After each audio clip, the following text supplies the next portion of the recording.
live over there. Okay, I'm just waiting for the heads up that we are good to go all across the board. But again, if you're on Instagram, please pop a question in the little question mark bubble. If you're on TikTok, you can send the question through the comments or anywhere else that I can easily grab them. And same with Facebook, Twitch, and YouTube. But on Instagram, that's where I'm going to take I'm going to be able to add people to the live. So if you want to be added, if you have a dream that you want to chat about, then hop over there now. And let me just make sure I have this last piece together. All good? Yeah. Okay. Here we go. I see some of these coming through. And then also, as always, please just be in a semi-quiet place. Be respectful, obviously, to me and to the other people on here with us, and be open. Let's see. All right. We'll see if the Instagram gods are allowing it today, because the other day when I was on, it was tricky to get anyone added to the live. I kept pushing accept, but they don't always go through. Cool. Okay, here we go. Sammy. Is it Sammy? No. Yeah. But it's just a typo. I just ran with it. It's really Tommy. But yeah. Say that again. It's really Tommy. Oh, it's Tommy. Okay. Yeah, I just put Sammy. It's just, like I guess you could say some sort of entitlement. But I mean, I'm not doing it to be a rip off or anything like that. No, I just went ahead and ran with it because I'm sick and tired of getting hacked. Maybe they would stop if I put a different name. There you go. Anywho, yeah. I thought maybe perhaps that would have helped, but I'm like, so you're speaking about, to be able to be open-minded with dreams. Yeah, or just to start playing with something that maybe you have a dream that's come up recently, or you have a recurring one. What's going on? Yeah. Well, there is this dream that's been occurring, and the weird thing about it is that I've had it since the coma. I had it once. I suffered a 3-month coma. I was in a coma for 3 months. When I came out of it, I was 12 years old all over again. I lost 49% of my adult memory. Wow. So I've been having this dream, and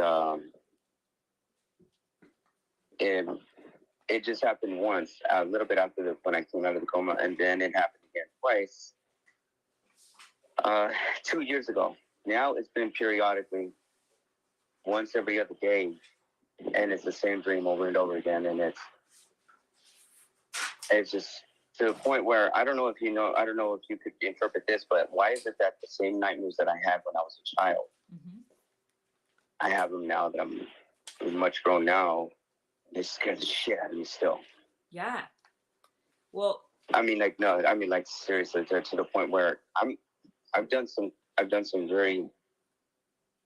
a lot of messed up stuff in my life that I'm not very proud of.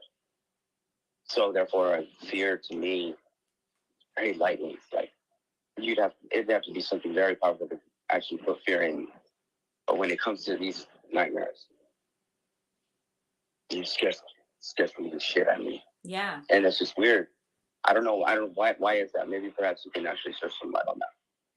Well, just to slow down a moment with the idea of dream work and thinking about how and why we go into figuring out what our dreams are all about, it's because the idea is that we're tapping into this subconscious part of us that is trying to show us something important in order to put the pieces of our lives together, help us in some way. It's really attempting to show us a way that we can think of how to move forward in our life in a way that decreases our suffering, or helps us and evolves us in some way. So with that in mind, when you think about having really any kind of previous issues in, let's say, your young life, which we all have some issues that we go through in our young life where we meet these emotional needs not getting met, essentially. That's like kind of the most essential way I can say it. And when that happens, we create these places that feel really shitty or create a lot of fear in us. Because we literally, when we're young, feel like we aren't going to survive whatever that need that didn't get met. It actually makes us feel like we're not going to be able to survive. That's a mechanism built into all of us as human beings. It's a survival mechanism that basically says we are dependent on others for our survival from a very young place, because when we are young, we are dependent on others for our survival. But of course, as we grow up, we become adults who become more autonomous, and we're able to figure out shit on our own, and we can survive, we can feed ourselves, shelter ourselves and all the things. But some of that emotional stuff that happened when we were young gets stuck essentially until we go back to retrieve it. And a lot of the time it's our dreams that are showing us, hey, we got this thing stuck back there, and now as the adult self, we need to go back in and retrieve it so we can work through it from the adult mind. You want to know what kind of nightmare it is? Sure. Okay, so it's basically I'm being led by something. It's just a big grayish, big black cloud, like cloud, but it's in the form of something that's way bigger than me, and I'm like maybe 5 years old. My mentality is like I'm an adult, but I'm still stuck as a 5, 6 years old, and I'm being led into this area. Looks like the center part of the court. It looks like the court area of an inside of a castle, like a mausoleum, almost like like I'm being led into it. It's like a tapestry, like the tapestries are at, but I'm being led into that by this thing. And when I get to the center, right, when I'm looking over, as soon as I look up like that, the chandelier just starts coming down. This chandelier, as it's coming down, starts slowly spinning. And I'm like a child, so I'm like, I want to touch it. I want to. And as I get closer to touch it, this entity that's right in front of me is laughing, this sinister laugh. Like, go ahead, touch it. And then as I go and I try to grasp and everything, there's screams.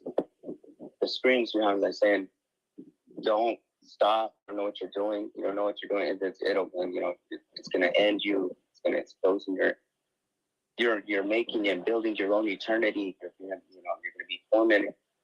And so as soon as I go like this to draw my hand back and not touch it, that's when this entity grabs hold of my hand and places it on that, like to graze it. This thing starts spinning more and more faster. And as it does that, I start slowly seeing that the center part of that's releasing something out. But as it's releasing it out, it's sucking me in. It's like taking bits and pieces of me, and it's sucking me in as it's turning. Mm-hmm. And I'm screaming. I'm saying, stop, make it stop. And that's when this entity that had this sinister laugh, he stops it really right away, like that. And then like he's trying to comfort me, or it's trying to comfort me, like, are you okay, brother? You okay? And it's like the moment I'm like, I say, thank you. And he said, that's what I wanted. It's like he's saying, ha, I tricked you. Thanks for the heads up. And then like he starts spinning it again and starts taking me in more and more. But what it's releasing from the inner part, but what it started releasing out, I'm getting goosebumps right now just by speaking about it. Like, I mean, like, it's the voices, the screams of past people that I did not ever believe that I would ever hold a memory of their existence ever again. Mm. And I do now. It's like I do now in this song. I'm using it the only way to be as comforting and soothing so that this nightmare does not inflict me that much. Is I'll play the music, I'll play the guitar, I'll play the piano, I'll start actually just going ahead and composing my beats. I'll put down my lyrics and put them back in print sheet. And the moment that I do, that's when I start getting immediately mental, like really quick. I start getting tired, weak, want to sleep, like I want to get into a trance, like want to just like something's putting me to sleep. I want to sleep.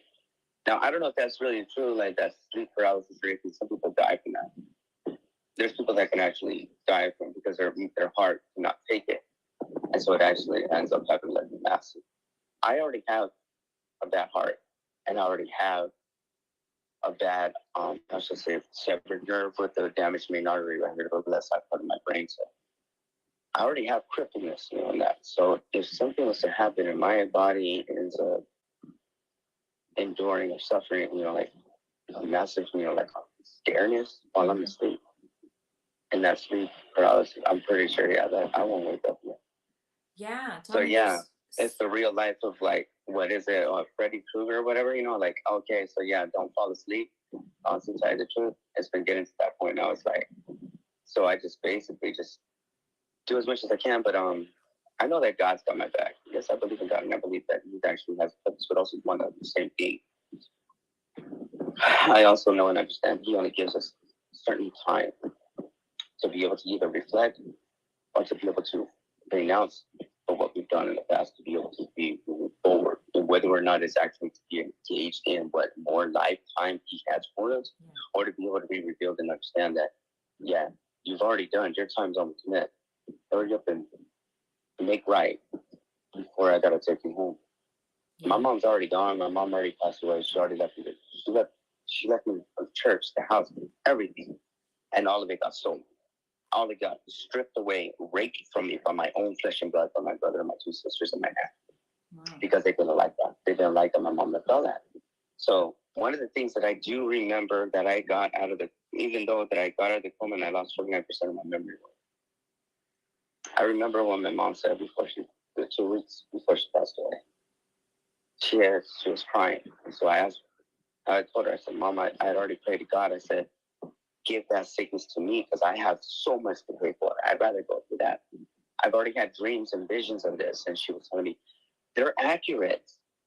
The time lapse that you're going, that your heart beats on it, that's what's on. I said, well, what are you talking about? She said, you think I'm crying because I'm going to die? No. I'm crying because I'm going to finally go to heaven if you're with God. But I'm crying because you're going to be here, left alone. So, yeah, because your brother and your sisters are snakes in the grass that is laid for you in your path that God has been going through. Well, I'm like, thanks, Mom. Yeah, if I would have known that I was actually, brother and sister, she's reptiles, I would have just went and called the zoo and just had them committed, thrown in there. I mean, that would have been better. But the thing is that she stated this, when she said, but it's only for a little while. Because we'll be reunited in heaven before you even know it. At the 8th wonder of the world. That's what she said, 8th wonder. When I came out of the coma, they gave me a time in other words, they gave me a time extension. How long do I have if I don't want to do this surgery? But they want to do it because I don't want to do it. And I was like, I'll lose 100% of my memory. The only thing I have left now is just the memories of my dreams. That's one thing that I'm holding on to. That's all I have left. Basically, the memories, the dreams is all that I have left. They gave me a time extension. That was next. They said 6 to 8 years. You know what? These dreams and nightmares have been getting more and more severe, more back to back. Now that I'm at the 8th year. And my mom did state, you'll be at the 8th wonder of the world with you in that. She stated that. 8th wonder. I'm like, I'm not scared about that. I'm not scared that if it is that, hey, that's God's will. Go ahead, let it be. Amen. At least I won't be in this heat already here in Arizona. But I mean, I'm getting about 120. It feels like hell. I feel like I'm already in torment. Like, bro, like, jeez, I'd rather go to heaven. At least I know there'll be AC 24/7 up there. But the thing is that it's just, I hold fast to those dreams because obviously God is allowing me to be able to have my spiritual sight open for some reason. Maybe perhaps now that my voice has been spoken onto without this, you and I both don't not know who on the other end on this frequency, on the internet, watching this or listening to this is going to be touched by it, or also too on top of that will be a movie director or something actually is going to be as a blessing or actually too as absolutely. So solution. And to what you're saying, yes, all of this is always a transmission. In other words, we can say all the words we want to say here, but the connection that we're having right now and the connection that anyone witnessing this right now and being in our little field of energy gets a transmission from it. And with that in mind, I would invite you to use that as almost a reframe with all these layers of fear that you have been attempting to hold, because that's a lot to hold, first and foremost. And to think of it as a transmission instead of so literal, because when we start getting too literal, our mind gets confused. Like, we're trying to make meaning of all these layers, but then we have this fear that consumes us and takes us down a negative rabbit hole, when we have these beautiful minds online so that we can make meaning in the direction that we want. That's what free will, if it's the Bible that you follow, or really any other great religion, speak to the same thing, but it's essentially we have the capacity to create with our free will. And so when thinking about your life right now and its transmission and how it's unfolding through whatever you're doing in life, however the actions that you're taking in your life at this point, I think it's important to really separate who you are and what you're doing from this very moment forward from who you have been in the past and anything that builds your particular story up to this point. Because anything up to this point is, and we are at the eighth year, you're saying, of your mom's kind of, verbalized prediction. But remember, we're talking about what was the actual transmission there. So all this time that you've spent coming up to this point, you may have built a story of who you were or who you have been, and you may be carrying that currently as layers of guilt and fear attached to that, whatever that's going to mean for you, coming from this mind that brings us to the fear state of something bad is going to happen, or I am bad, and so something bad is going to happen. And instead looking at this point here as a potential for letting go of who you were, because that isn't who you are anymore. The person you are is always right here in this very moment. And in every moment we get to essentially choose who we are. That's free will. That's actually the God-given heaven on earth free will deal. So with that in mind, and I want to reflect a little bit of your dreams and see if we can bring this all back together. So you had this dream that sounds quite scary for all intents and purposes. You have this dark cloud-like figure that's leading you down a path. You don't know where you're going. There's all these unknowns around it. And it takes you to this place that has this castle-like, very kind of ominous feel to it. And it's got this chandelier, this dark chandelier, and you are allured by it. You're drawn towards it because you have this childlike state about you. That's what you feel like you are. And then you reach out to it, and then you're warned essentially, like, don't do that. It's going to be bad to interact with it. But then essentially, if I got it right, the dark entity that you're with forces you to reach out and touch it. And then everything starts spiraling. The thing starts spinning. Now there's like an opening or some sort of essence that's coming out from it that's also ominous and scary, and it's got these sounds and screams and things that feel just like straight from your past and horrifying, and things that you maybe regret or that you just don't want to. Yeah. I just gotta when you were stating that like that, I just got here with a vivid memory of it's just Can you describe that feeling? Just the feeling. That feeling when the moment that you hear, the moment that you sense something is wrong. Mm-hmm. This is not familiar.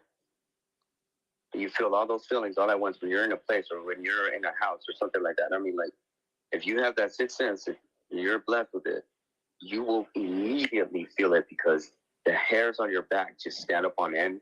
Yeah. Everything around you gets completely quiet to the point like you could literally hear the heartbeat of a rat, or even the morsel bite of a roach. Yeah, that's how quiet it would get, like dead silence almost. And when that happens, and see, that's the other thing too, is like I've noticed that every time when I've gone outside to go smoke a cigarette or something, getting ready, like when I start getting tired, I'll hear noises, the things, cars going to this and all that stuff, even the buzzing of even the buzzing of the electricity lines, the bug, it's opposite.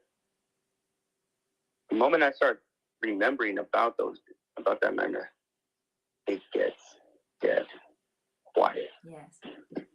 Everything stops, even the buzzing. There's nothing. The cars stop passing by. It's just like, how is this? You know what I mean? Like, how is this possible? So I just but wanna, we are we are the owners. Okay. Go ahead. I was going to ask you, Tommy, because you are so poetic in the way that you speak, which I absolutely love, makes it really easy to like feel into and envision exactly, this sense that you're having. And I want to be really clear here that when we're talking about looking at our dreams and there's a scary dream, especially like we're having this reoccurring nightmare, like getting any bit of the unknown about the dream to come to the light and to get some new awareness about it takes the fear down several notches from the dream and really starts dissolving the nightmare. This is just how it works, because remember, these things are coming from our subconscious and then we make meaning of them once they get to the light. So we have to go back in and be with the parts while we're in our waking mode and we're in our adult self, where we can actually go, oh, okay, let me get a little bit clearer on what that part of the dream is showing me so that I don't collapse in the face of it when I'm having the reoccurring dream. So the reason I'm bringing that up is because I know that the feeling is, I can tell it's such a big feeling of fear and the goosebumps and the stillness that comes with it and the hairs on your back stand up and everything. So I'm only going to ask you to do this for just a couple seconds with me, but it's really about being able to feel where it happens in your body. You said some people just have the sixth sense and you just know. Is it like in your stomach, in your chest, in your throat? Like, where do you feel it? I feel it goes right here like that. It starts from my shoulders. Yeah. But from the back of my neck, from the back of my head, and it works its way down to the shoulder, and then it goes down my spine, down all the way to my heels. Wow. And that's right there. When I feel it, I mean, that's not your foot falling asleep. That's not your back finding a nerve of damaged nerve for sciatic back problems. No, that's actually right there. Your sixth sense just letting you know entirely on your body, your whole existence. It is exposed to something that is not supposed to be of you. That's what that is. The way I could tell that is so true is because my mom and dad were Pentecostal Christians. They owned their own church. I grew up in church. I played the piano in church, went to Sunday school and all that. Ergo, it's like I decided to go ahead and start getting into family-owned business. I am not the other to discuss more further onto that before. But I will state that the individual right now that was right here, I don't know if you go back at the comments, you'll see at the bottom, he said, it's because he's a werewolf. Okay, that is so funny, him stating that, and that's, why I'm not mad or anything, is because I wanted to say this. I was in the hospital, and they recently took out my gallbladder. Some individual I've never seen before, ever, came into the hospital room out of nowhere and said, something or someone told me I need to give this to you. Maybe perhaps the nightmares won't be as drastic. They gave me this. Beautiful. But it's two werewolves. Yeah. It's two wolves. Yeah. On a chain. They gave me this. I didn't even know this individual. I don't even know who it was. I have to show you something, Tommy. Hold on. Let me get it.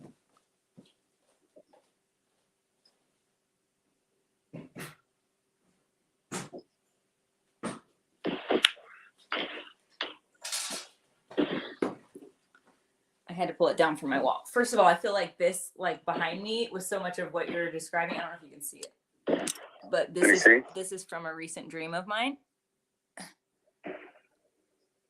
Can you see behind me? It's hard to see. I can't pick up this phone because it's on a No, I can't. Yeah, no. It's pretty creepy, so I don't know. I want to bring it forward, but anyways, so this is, I didn't create this. This is a piece of art that I bought, but this is essentially a werewolf climbing out of or into human skin, right? And stick with me here. the reason that I have this is because I identify very much so as one of what I call my monsters is a werewolf, essentially. And for my reasons is different than if you identify in that facet than yours. But the idea is that when we start understanding the parts of us that we've been seeing as monsters and we make them into werewolves or vampires or whatever, you know, we can call this demon behind me, these parts of us that hold all this stuff that we think is darkness and that is somehow bad, evil, not good, when we start actually being willing to slow down with those parts, be in the stillness like you're talking about, and actually like hear what they're trying to show us. First, it's usually a lot of like rage or anger or, you know, something that feels too big for us to hold. And that intensity usually lasts around 90 seconds or so. But after that, there is an opening. And essentially in that opening, there is an offering to have a real conversation where, okay, we've heard them out. Like we're willing to be like, look, I'm here to actually find out how we can get along. Cause you obviously live inside my psyche somewhere. Cause that's why I'm dreaming about you. And I'm, you know, it's coming up in my life and people in my life are showing me things or coming up to me. So it's something that's desperately trying to get you to address it in a more friendly way instead of repress it and say, no, I'm not allowed to have this be part of me. And when we can attempt to come and have that more adult conversation, essentially, because we stuff it down when we're young because we think we're not allowed to have that part of us. It comes up as monsters later. You know, I'm saying that hypothetically. The wolf is a part of me that I call Wolfie that comes up as this monster that's very like angry and rageful and desperate and needy, especially around certain times of the month for me. So anyway. Untamable. Exactly. The wild beast part of me, right? So yeah, untamable. Yes, exactly. And so as we start addressing it and going like, hey, like this is something that is trying to come out of me, trying to get attention, some sort of need it has met. And we go, okay, like now for my adult self, what is it, you know, how can I help you? What do you want from me? It might rage at first. It might say, like if you ask that part of you right now that you see in the dream, maybe it's the entity or whatever, if you just said, what do you want from me? What comes right away? Might be well, I have asked that. I've actually gotten to the point when I got up from bed, I'm like, remember I woke up, I was like, what is it that you want to consume of me, or what is it of me that is so important? Like, why do you exist? Why do you continue to press on to actually force your you know, like your power onto me? Like, what is it? Yeah. And it's like, and then I was like, am I like you? Am I like you, or am I just something that is just to be as a pinnacle tease for you? Mm. And right, like that was lycanthropy. Like I can't be. So I would tell myself that I am not like you, so therefore I cannot be. And then it was like this thing came, and I was like, lycanthropy. I just kept on like, what's lycanthropy? I was like, I looked it up. Lycanthropy is the study of werewolfism from the back in the day, from the medieval times and everything. And it state like there is bloodlines that go, dude, yeah, this is true and everything else they state. But now that since it's like so many craziness has been happening lately, I don't know, like all these sightings and all these crazy people getting all this footage and everything, it's gone to that point where maybe the bowels of whatever has been laid down beneath us has now been at its time and it reached its pinnacle peak to be able to be exposed and actually have more power than it ever did. And it's actually coming and beckoning to those that, hey, you owe, or your family line knows. So therefore, hey, the ticket, you took the bill. This is on you now. We're coming for you. You know, like you better start, you know, like you either follow through or this is what happens, kind of thing. Maybe. And it's like, it's a powerful thing because it's like, the more and more I deny it, it's like, the more and more it just becomes like mockery and telling me like, showing me completely like, oh, so you think you could just go ahead and deny this, right? Well, I'm going to show you this, and then this what happens. And I'm like in total like, did I cause that? What the? And sure enough, there's confirmation there later on. Maybe perhaps there's something more to this than what. And everyone I've come in contact with, anyone who's ever like stated, they're like, there is something about you. You are not where you are supposed to be. And it is scary. I'm like, well, what is it with God and everything? It's like, God has something to do with it, but it's like he's on a way where he can't intervene either. It's like you're at a crossroads. It's like you're either evil or you're not. But also too, on top of that, you can't side with the world, and you can't side with. It's like he's like this, like you, your own God. I cannot step in. That's like stepping on toes. Like I don't know what I created, but I know I created you in my own image. But now you became something more, and I'm like, God's like, I'm just gonna stand back. I cannot. This is untamable. It's untamable, and something else is.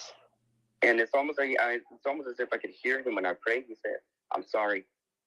I could just hear him just keep on saying, "I'm sorry. I haven't failed you, but I'm sorry." Like he's like telling me, like, this is something more. Mm-hmm. Like, have you ever heard anybody say that straight up when they pray? Yeah, they heard God say, "He was sorry." Like, that's just. And there's a lot of people, seriously, like, they'll tell me straight up, like, how's your dreams coming? I'm like, how the hell did you know about them? And I'll be like, they've been going really shitty. Thank you. Who the hell are you? How did you know? And I'm like, thank you very much. Like, seriously, do you have some sort of comfortness? I mean, you want to go to sleep with me and find out? Like, totally. And on top of that, too, I've been waking up with scars, scratches. I wake up with stars out here like that, scratches. Nobody else is in the bedroom. I'll wake up with certain, it's like, no, it's not breakthrough, it's none of that. No, these are scratches distinctively, like in different, maybe three at once, two at once. I even have one down, a gash right here, down on my side right here like that, and it was deep. It was not done by me. And the dog, I remember that because when I woke up out of that and my whole side was hurting, the dogs were howling. The dogs were sounding as if they were cows. That badly, that deep. Now, when you hear that music, they say, La Santa Muerte, La Santa Muerte de ahí cerca. That's like Saint Death is right there beckoning at your door right outside. Now, I've been around and exposed to, that's so true. Some people can't grasp that. They'll flee. They fear it because they don't quite understand it. Or they also, too, they don't want to accept the fact that that is part of life. So therefore, yeah. Just embrace it. But it's hard for me to go ahead and, how they say, eat my own food for thought. I'm not hungry. No, seriously. And don't stuff it down my throat. I'm like, seriously, I'm trying to do that. But yeah, I don't want to throw up right now. I already did. So yeah, but yeah. I think for me, the concept of evil is very much, you've probably seen people reverse that. A lot of people tattoo it on their bodies, like they reverse the word evil. Live and evil are the same word spelled in different directions, right? And I think that concept's really powerful here, because what happens is when we actually externalize evil and we believe it's outside of us. Now, mind you, evil can come, people can be projecting their evil and believing it's outside of themselves. And then they go and do evil acts, which happen to affect and hurt others. So, and that's how we see, evil does come from other places. But if those people who would have instead realize that evil actually belongs to us, it's something that we have inside of us. It's essentially the anti-life. That's why it's live spelled backwards, that we are harboring and repressing. So what I mean to say is that anything inside of us that is attracting evil in the world, that is coming up as evil outside, coming out of us, and we're doing evil things to ourselves or to others, we're experiencing evil in some way, is places where we are not letting something live in the way that it needs to be nourished. Because necessary. So if we are stifling something and not giving it the needs that it needs in order to be its healthy, gifted, beautiful self, we actually starve it and it turns into a wild beast, into a demon, essentially. So it's really up to us to take responsibility. This is, of course, my philosophy. This is a very popular philosophy in the world of well, many layers of the world, we'll say. Yeah. This is my collective experience. So I'll just give it to you as this transmission, Tommy, and you can do what you will with it. But the idea is that if we can take full responsibility for the evil, the devil, the demon, the werewolf, whatever part of us that seems to be evil, if we can actually say, you know what, that's a thing that lives inside of me. It's not coming from anywhere outside of me. It's something that is actually mine to take responsibility for. Then that means we have to essentially reparent it, because anything inside of us that is acting out as evil or attracting evil to us is actually an immature, irrational part that just hasn't been given the nourishment, hasn't had its needs met in order for it to thrive and mature into a much more rational and actually a gift of ours. So Yeah. Does that make sense? So we have to go Yeah. in and do the work of essentially the scary work, because that means we have to feel a lot of the stuff that our young self didn't get, it couldn't feel because it didn't have the capacity at the time. But here's the ticket, though. Here's the interesting part. Before the coma, apparently I was still doing what I still was functioning in what I was doing. Before that, I had no nightmares, and I was feeding that wolf. The story of the two wolves that every man and every human has in them, and which one in the end actually will be overpowering for the one that you feed more, the good or the good or the bad. Well, I guess apparently during that time I was feeding the wolf that was for carnage, bloodlust, or just straight up, instead of for money, it was more like doing it for the thrill of the game. I was doing it for, they think some people would call that psychotic, or also too sadistic, to the point where they'd be borderline chaotic, like, serial killer kind of thing. Honestly, when they looked at it and I was reflecting back and I was told and I was shown, I'm like, I was just, so maybe perhaps what is attacking me now, maybe it is beckoning me to return, to go back to that. And I'm not wanting to because it's like I took this as a second chance that God gave me. Yeah. Brought me out. I could have died. I mean, they were telling me straight up, I was found in a puddle of my own blood, 48 hours, unconscious still. And by the time they took me to the hospital, they were like, we can't revive him, he's in a coma. Wow. So I was in a coma for 3 months. But the thing is, he brought me back with a childlike state of mind, 12 years old. I lost 49% of my adult memory. I started feeling back a little bit more of it, and I dread the day that it started coming back, because that's the same time that I started receiving these memories and receiving all this, information, what I used to do. That's when these nightmares started. That same nightmare from when I was just started coming. It's like reminding, like it's almost as if you were this.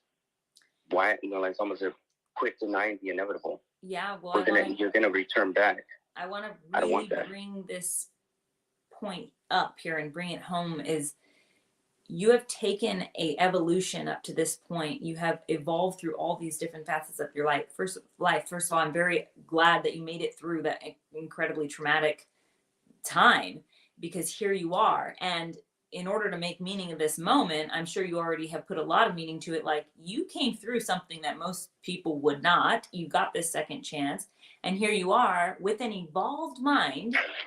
And maybe it went through a lot of things that seemed like there was some, devolving, but actually you ended up at this end of it with having this new knowledge of, I don't want to do the things that I was doing back then. This is not who I want to be or am at this point. So you are quite evolved, and you have certainly changed and become someone totally different than this other time, this other version of you. And so now that you've gone through this evolution, you get to choose what you want to do here. The gift that's coming up is basically a choice. Like, hey, we have some stuff that didn't get worked out in the past, and it's still coming back around now, from when you were 12 years old and younger, and it's still coming back around now. And by the way, 12 years old is the most popular age for that type of nightmare and that type of, it's changing. Yeah, I mean, you have so much going on in your body, and you track that in your life. And anyways, existential questioning comes online. I mean, so many things. It's such an initiation for humans.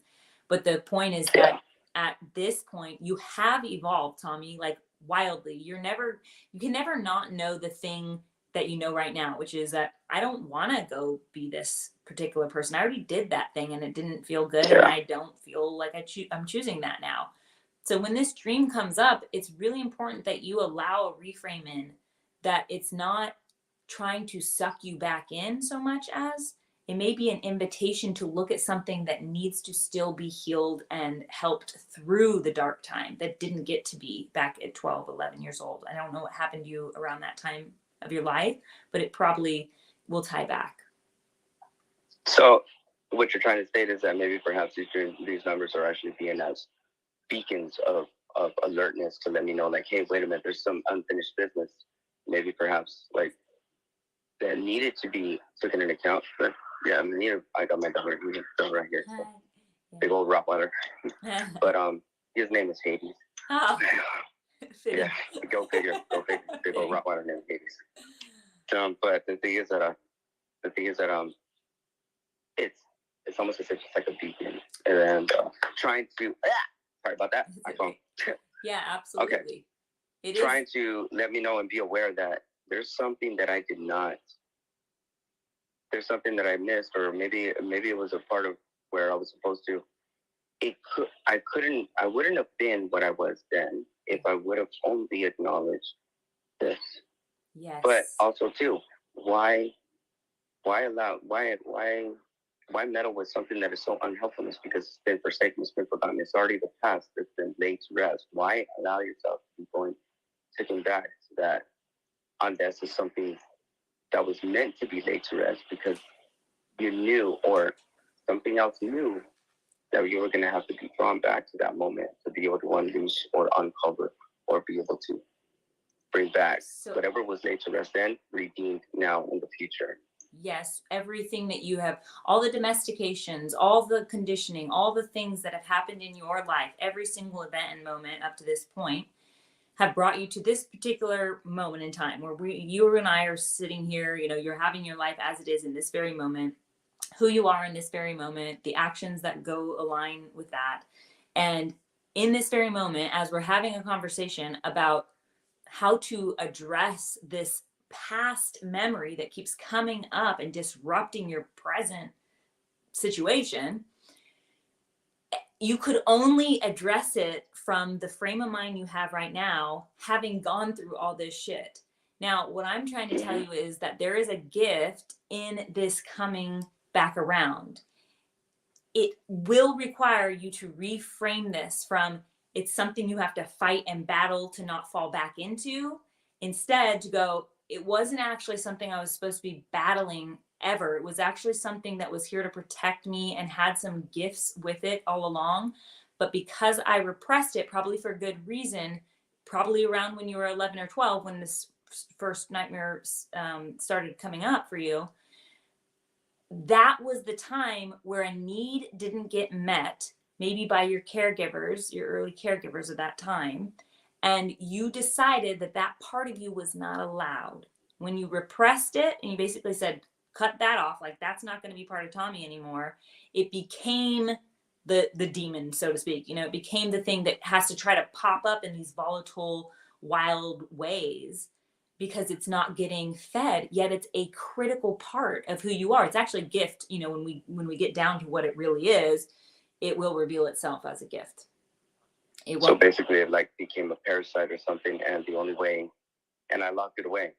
So the only way I found a way to get out was to start digging. Yes. And started building. Yes. And digging its own hell, which is, how should I say, whatever I laid to rest.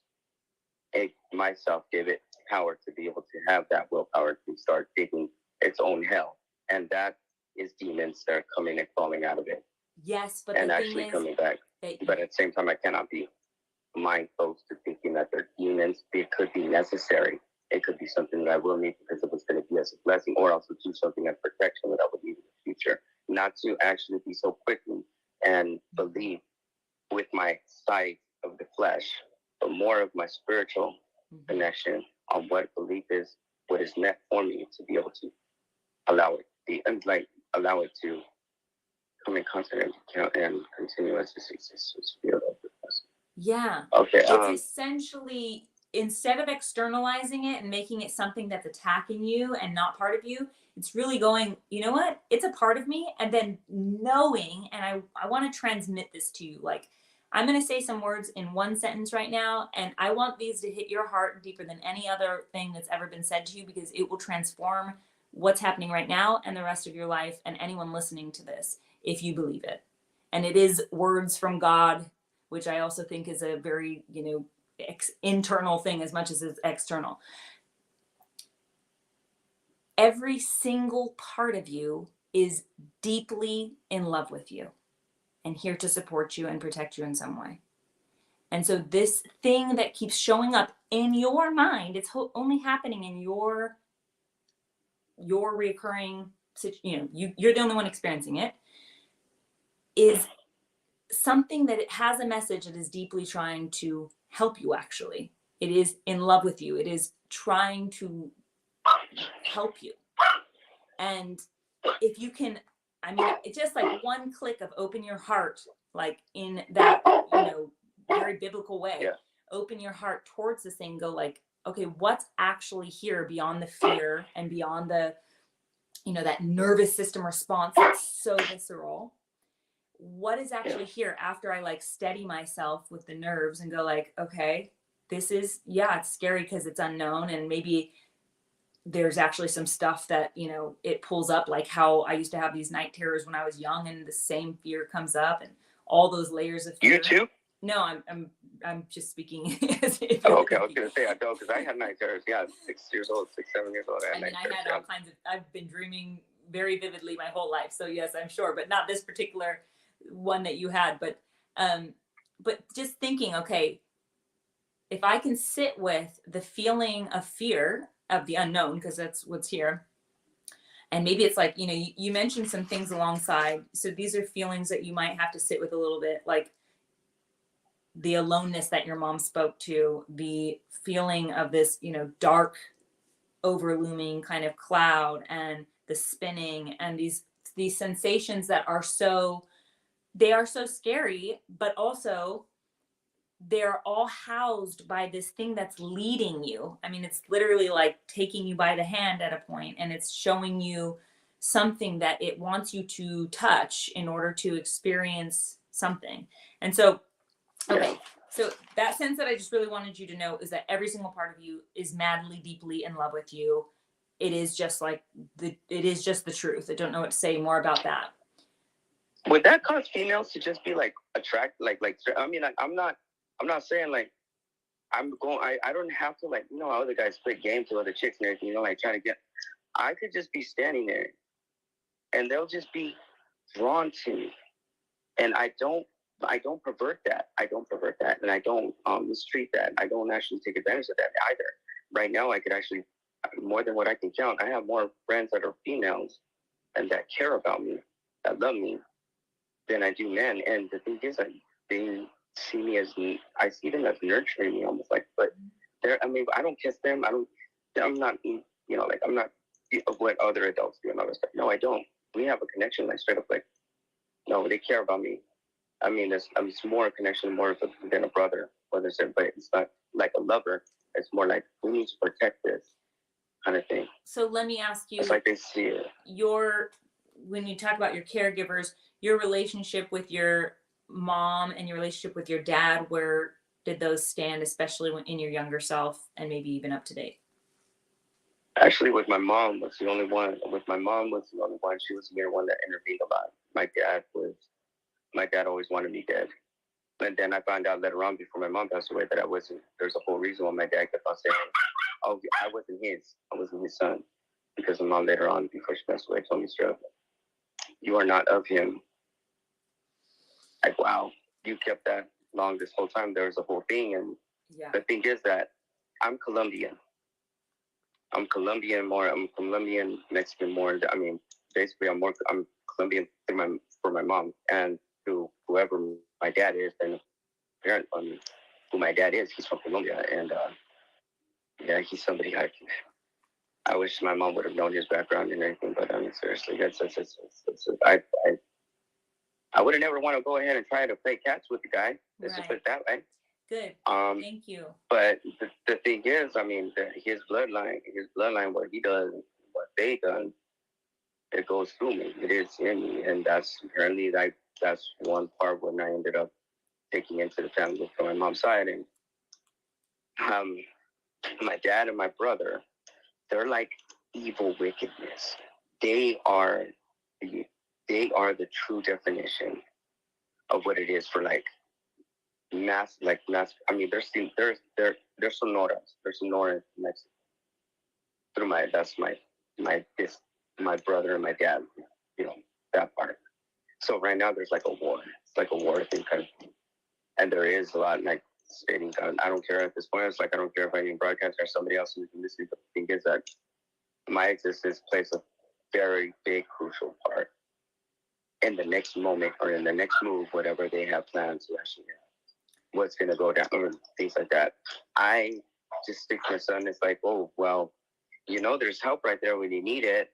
You're just a phone call away. It's like, I don't want that help. Stay away from me kind of thing. It's like, I'll make this on my own. But in doing that and trying to deny it, it just starts more bad stuff. You know what I mean? But it just starts more of the big thing going on. But having said that, it's something that's also too. It's like a big thing that I'm having to deal with. But it's overpowering. The reason I want to bring that around, and maybe you're feeling into it now. I don't know if you're in a situation that you want to go further, if you have something you have to deal with there, but yeah, you touched that on the head right there. Yeah, you touched that on the head right there. Yeah, you touched on the head. Bueno, tienes que así completamente, ya lo estoy sintiendo así. I mean, like, I'm already feeling it. That's good. That's so good.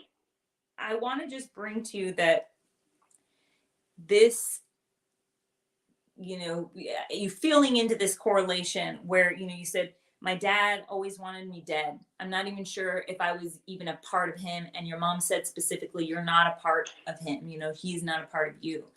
And I am very sorry for things in your past and childhood and up to today that, don't feel in alignment with your highest self. And I respect that you are attempting to really stay in alignment with your highest self, because that is not the easy route. It really isn't. And turning over these generational wounds or issues or trajectories, that may be unhealthy for the individual. First of all, it takes a very introspective person and someone who's willing to do some hard work to negate that in a different direction and choose a different path for themselves. So I deeply respect that. And I want to just bring this correlation up for you so you can actually feel it. I'm going to ask you, Tommy, to feel it in your body as I kind of reflect it for you. So when we're talking about this dark cloud that's leading you in the dream, in this reoccurring sensation of fear that comes up. Yeah. Notice how you're fighting it and you're like, I don't want to be part of it. I don't want to have anything to do with it. It feels, one of the things you said was that it feels so big and overwhelming and massive that you don't even know, you're being led by it and it wants you to come interact, but you aren't, you don't want to own it. You don't want to be a part of it. It's terrifying. And so just making the correlation where the masculine that you had as the example growing up didn't feel good for you. It was something you were like, hell no. And even to this day, you're like, that's not, that the dad character in your life, the masculine in your life, that's not who I want to be. So we have to be careful that now you're an adult person who's trying to navigate this right now in your life, to just recognize where you're creating a dissonance from the masculine and that energetic that lives within you. And I'm bringing this up because you spoke specifically to how women are really easily aligned with you. And that usually indicates that you have a great relationship with your own feminine energy. You talked about the wolves that feed you. We can talk about yin Yeah. yang, or we can talk about energetics. A lot of people call it masculine, feminine. But anyway, these parts of us that every single human has, you are already really, you've got some great foundation, it sounds like, and some great exposure of the gifts of the part of you that is like comfortable with the feminine. You had a mom who you loved and you had a better relationship with there. That was the more positive relationship of your two parents. And so it makes a lot of sense that when it comes to the masculine, you said, like, you know, you don't have a lot of guy friends that you have that deep connection with. You have your dad and your brother who you're like, these people are evil, that you also could vilify men in general. And you being one and just generally being a human being means you have a masculine side that I'm sure you probably cherry pick parts. We all do this, by the way. This isn't just you, Tommy. This is all humans I'm speaking to. But just using your dream as the example and these layers that we've uncovered together, the example, we cherry pick parts of the energetic that feel safe to us, and then we reject or sever and like abandon the parts of us that feel scary, like we don't want to have those because they're bad somehow. So whatever places that you might look at your brother or your dad and go like, those guys are bad guys and I don't want to be like them, or any parts of yourself that you go like, that was a bad guy, I don't want to be like that. Just remember to slow down with that part and treat it like it's something that just has not been nourished properly, so that it can evolve into the essentially the adult version of it, like the healthier version of it. Right now, it's like a 2-year-old having a tantrum because it doesn't know better. You know, it's just literally like taking like what it wants. It's a wild beast. Yeah. And so instead of fighting with the 2-year-old part, you know what I mean? Instead of fighting with the young part, ask it, hey man, what do you actually need? And I'll tell you, Tommy, there's 10 emotional needs. I actually just wrote them down, so this is good because usually I have to try to pull them out of my head and that's always difficult. There's 10 emotional needs I always work on, and if you want to just keep these in mind or think about them when you think about that part, like even just now, if you're thinking about that part that's scary, that leads you in the dream and is scary, ask it right now, like, what are the things that it might need? Is it acceptance, autonomy, so like able to be on its own, space, affection, prioritization, validation, trust, safety, empathy, and connection. So I'll leave you with that today, but that is kind of, we've talked about so much here. I appreciate you for sharing so much with us. Okay. But let me go ahead. I'll get you up right now in a bit and everything. There's a situation I gotta handle really quick, but yes, I will DM you right now in a bit. Thank you so much. God bless you. Thank you for the share. I gotta go really quick. Talk to you later. Yeah. Bye. Bye. All right. Let's see who else is in here. Hi guys. Let me just check on all these. Let me see. There's questions in here. So hopefully that helps Tommy out, and he can continue to unfold that, because that was obviously, for those of you that have been on here for a while, that was a big old dream. And something so beautiful that we can all learn from, because man, my goodness, I've had those type of reoccurring dreams. I've had, gosh, I'm just a very vivid dreamer. So dreams have always kind of been a big part of my life. And in the last decade, I've really gone extremely deep into analyzing dreams, my own dreams, especially, of course, on a every morning basis. And I've spent like a third of my waking life in dream work. Literally, I mean that literally, over the last probably at least 5 to 6 years. Yeah.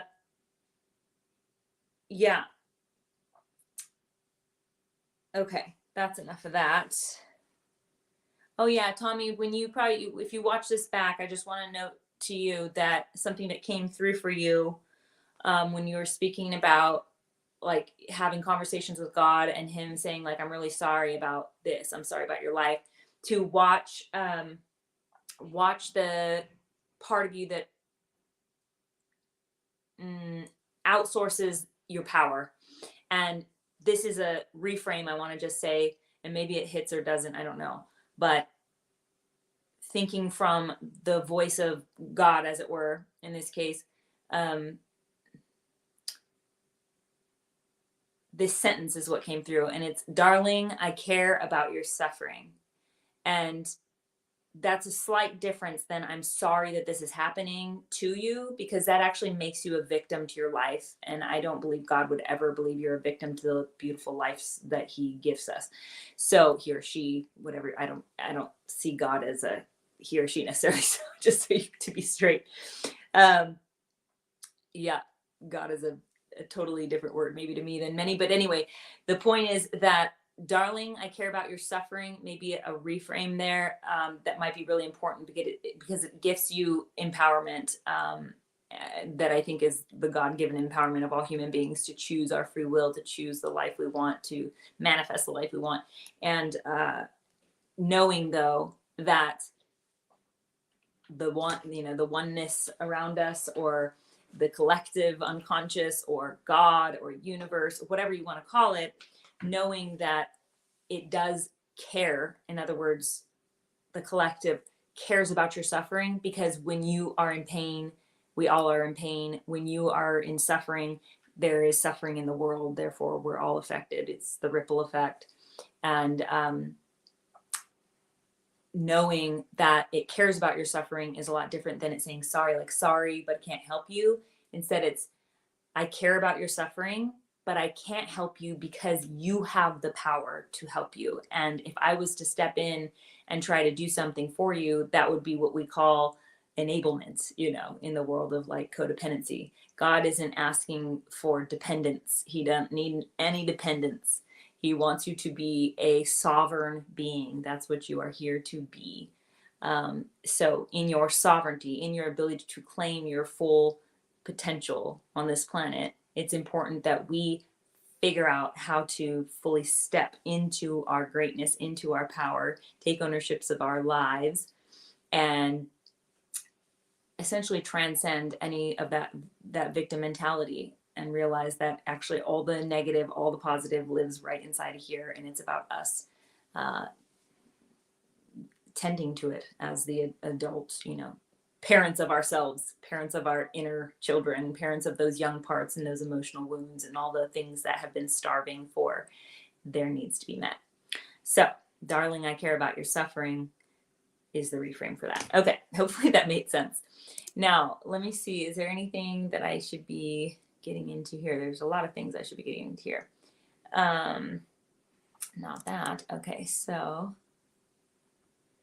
is this something? No. Let's see here. We have some beautiful information sent over here. If you guys had a question, please pop them in the little question mark bubble on Instagram if you are watching this from Instagram, which is where those live, where I'm adding people onto the lives. Okay, Martian 8 on TikTok says, did you paint that behind you? This is actually AI art I made on Midjourney, but I am going to do like a paint over, like I'm literally going to, I don't know what I'm going to add to it or whatever, but I'm going to do something to it. Let me see if I can, it's a really big canvas. Let's see if I don't break my back trying to get this over here, but it's a little bit terrifying. But this comes from, it comes from the essence of a dream of mine that I posted about recently about, I call it my whole like kind of concept, and like a lot of what I do in coaching is I call it like from demon to daemon is the way I say it. But essentially it's transforming something that we might see as this deep, dark, overlooming, terrifying entity or being that's after us, right? Where we're externalizing the deity, like we're externalizing the entity, in this case, the demon, and we're making it this big bad wolf, just speaking to what we were talking about with Tommy. And we are going in and trying to actually confront it face to face for once, have a conversation with it, and transform it into a gift. And so when I do the paint over, I've been thinking about like what I'm going to do, but I think I'm going to like start doing some of his transformation. I have some ideas how I'm going to transform this demon of mine into the ally, or into the gift. And you can always transform your demons when you sit in stillness with them, get really serious about asking them for what they want from you. Hear them out, because it's usually going to be full of rage, resent, bitterness, scary stuff. It's going to be thrashing about, and be like, be in your adult self and be there with it. And then ask what it needs from you. It'll have another set of things that it wants to claim from you. Sometimes it'll say, I want your soul. I mean, like scary shit. And it's very visceral. We'll feel all the feelings with that. And then ask what it would get ask what it would feel if it got what it needed. And that is like the cherry question when you're doing, I call it demon work, but it's kind of my own, it's a mixture of several methodologies, we'll say. But when I work with people on their demons, let's see if this will fall off. When I work with people on their demons, that's what we're doing. We're essentially going in, figuring out what the demon needs in order to be heard fully, be met fully, and then be befriended and negotiated with in a way that is completely nourishing to it. And a lot of people are like, no, I don't want to feed that thing. And it's like, once you actually figure out what it needs from you and you realize this concept that I'm trying to transmit here, that every single part of you is madly in love with you and has actually a gift that it is attempting to show you, a message behind the fear and the terror. That fear and terror, by the way, is just, it's based in feelings that we didn't allow ourselves to feel, usually from a much younger time. So anyway, we go in there, we excavate those things. It's a very delicate process, but it is about going in and nourishing the part of us that actually needs to be met with some nourishment, feeding it essentially, and we feed it through a visionary process. The easiest way I can put it, because a lot of it is somatic. And then we allow it to transform, and I will tell you that it always does. It always does when you actually give it the space and the acceptance and the validation. Like, what did I just read? All of these emotional needs that I work on with people: acceptance, autonomy, space, affection, prioritization, validation, trust, safety, empathy, and connection. Whatever the demon is feeling like it's been starving for, we create an essence for it to feed off of until satisfaction, and it will transform into your ally. It's like a literal miracle. Yeah, literally a miracle. Quite in the biblical sense as well. Okay, so let's see. XLYA herd. Zly herd. Anyway, I'm not going to try and figure out how to say that. Maybe I'm reading it completely wrong. But anyway, you say, when did you start doing spiritual talks? I don't know. Spiritual talks. Well, today I was helping with dream interpretation, even though we kind of went all over the place. But I started really speaking about this stuff publicly on my podcast 2 podcasts ago called The Magic Hour. And that was, I don't know, 7 years ago, maybe. It's been quite a long time now. And let's see, on that podcast, by the way, all I did was interview like shamans and psychologists and psychonauts and, people in the wellness industry and mental health industry and dream experts, a lot of those too. All walks of life in those directions, and in all different directions, and did a lot of my own soul searching research and all kinds of other things. But I've spoken to this prior, but I think I started thinking about this at 11 years old around my own chosen baptism, which anyway, it's a long story. But the point is that I had an existential crisis and was essentially stuck in an existential paralysis at 11 years old. And my atheist father was the one there to help me through that. So obviously that wasn't much help because he did not have any answers. His answer was, yeah, I don't know why we're here, what our purpose is, why we exist, etc. What are we all here for if we're just going to die anyways? And my 11-year-old self kind of decided at that point to go on a expedition called My Entire Life, trying to figure it all out. And at this point, I'm here to say that chipping away at that question is probably the funnest, coolest adventure ever, and also the most terrifying and confusing at times, but I wouldn't change it for the world. I would say that at this point, if I can add some help to anyone trying to navigate the existentials, I would say that life is about making meaning. So if you can get that concept, then you're going to be really frustrated for a little bit because you're like, wait, no one's telling me what to do. You mean I can make it mean whatever I want? You mean this is all my own free will and I don't have to assign to any other being or philosophy out there and I can just create my own? And I would say yes. And I'm super, I feel your, darling, I care about your suffering. I feel your pain with that one. I've been there and I am there often. Okay, let's see.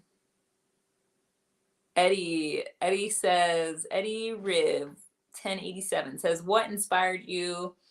Oh yeah. Oh no, I can't pin these, damn it. He said, what inspired you to want to help and heal people? I don't know that I want to heal people per se. I don't know if that's even possible for another person to do. Yeah, I don't know. I guess I can fit into the category of, healer, but just in the essence that what I'm attempting to do is reflect from my own beingness that, I should really say like transmit or reflect, either way, whatever happens to work for the person in front of me.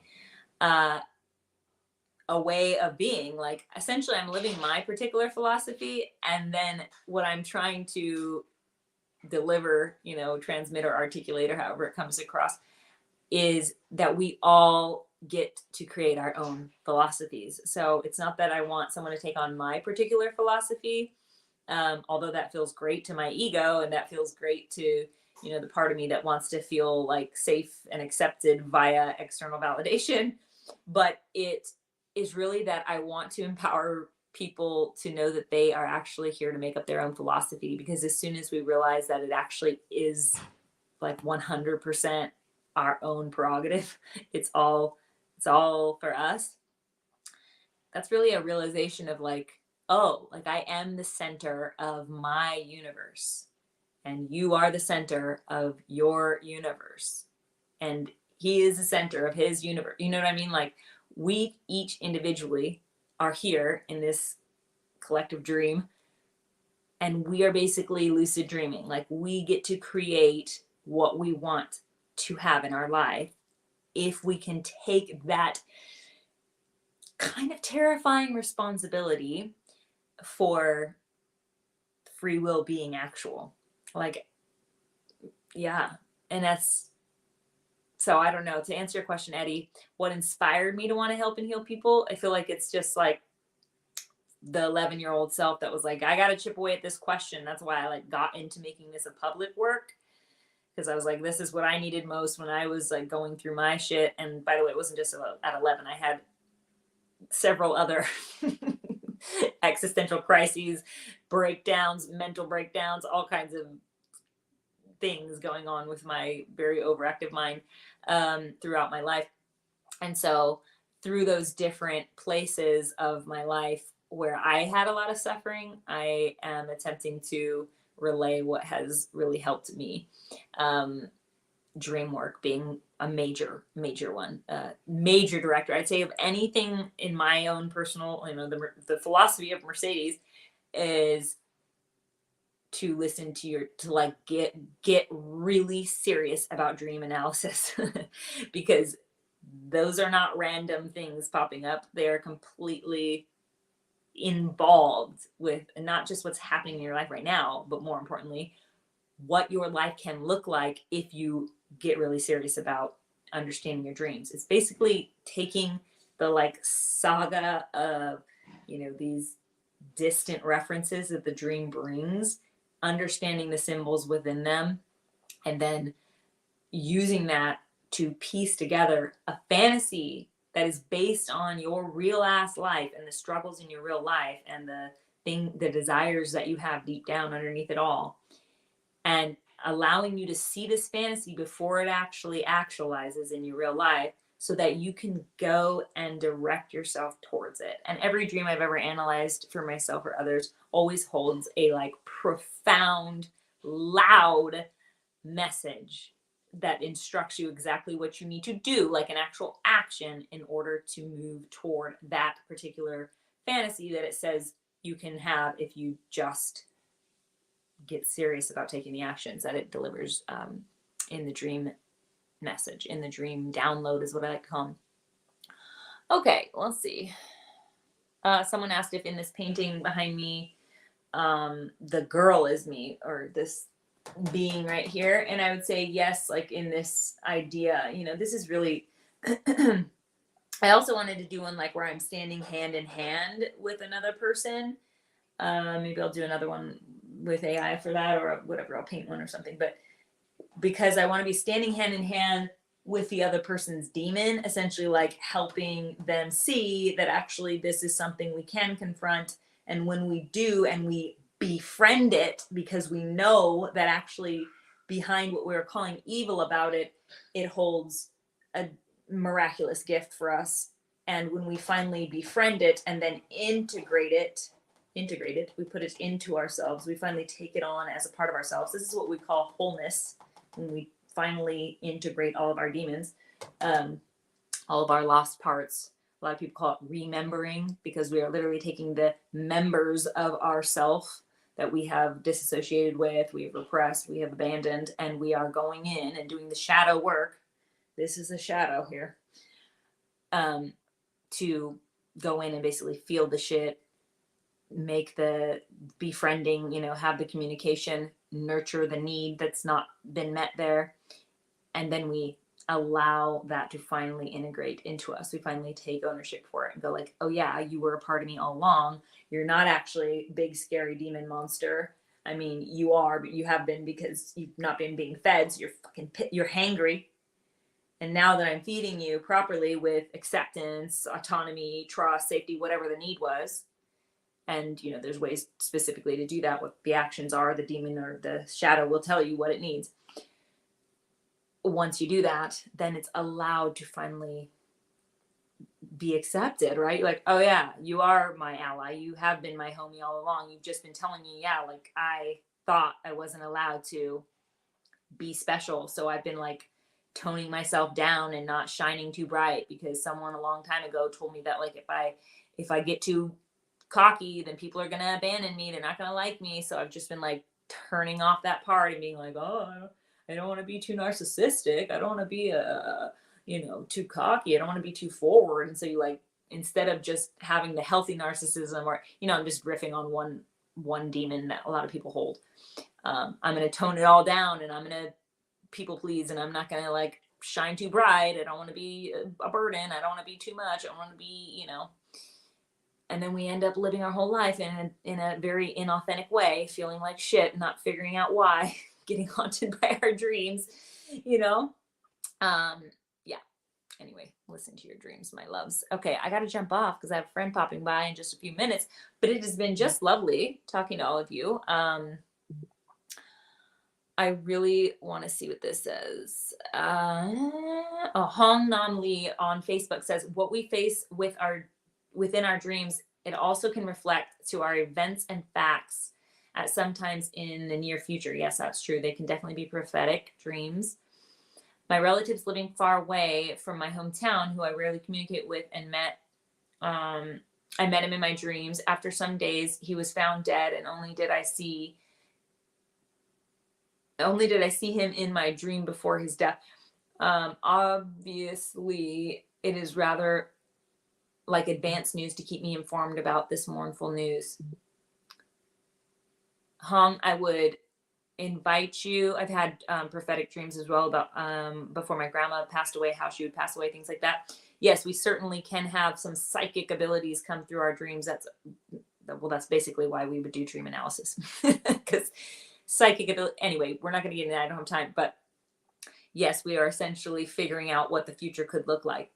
Like I said, we're taking a fantasy and making it into a thought that can become actionable, so that we are predicting, in essence, the future we want to manifest and then bringing that into being. So yes, it's basically your ability to tap into your own psychicness.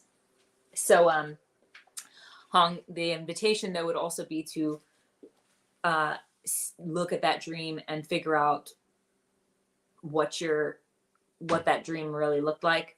Dissect the parts of the dream into, I don't have a lot of time to do this. I'll do it on the next one, but you would essentially take all the nouns in your dream. The way I do it, or the way I like to do it most, and with this particular dream, the way I would do it is I would take all the nouns in the dream, the big nouns that like really stood out to you, like obviously your uncle, and maybe whatever place you were in, any other things that were involved in the dream. And then you would think of, write this down, but think of each noun in the dream as a part of you, and start, a description of each part as the part of me that is my uncle, for instance, or the part of me that is, I don't know, maybe he's in a bedroom in your dream, the bedroom is, and describe that noun that was in your dream, however it was in the dream, like that. And I'm doing that on purpose because I believe every noun in the dream, every noun in our dreams are a part of us. Often animals and humans in the dreams are parts of our ego story that we either are or aren't claiming. And then places are often like parts of our physical body a lot of the time, or places or feelings that we relate to in our external world. And anyway, you'll take all those nouns, you'll dissect them, like I just said, by describing them as a part of you. And then you will take that whole story and kind of sum it up together. I would rewrite the dream. I would write it twice. I'd write it just like you saw it from the dream ego, from your eyes in the dream, or whatever eyes you were looking through in the dream. Usually it's our own selves, like we think it's ourselves. I call it the dream ego. So I would write it from that perspective, and then I would do that analysis, breaking down the nouns, like I just said, and then I would rewrite the dream with using whatever descriptor for each noun, basically replacing it. So if it was like my uncle, was in a bedroom, then it would be my, whatever the part of you described as your uncle in a concise, break it down to a couple words, was in and then the bedroom would be replaced with whatever way you describe the bedroom as a part of you. I know that's probably very confusing and we don't have time to go further into that, but maybe next time. Love y'all so much. All the way across the board. And I will see you guys next time.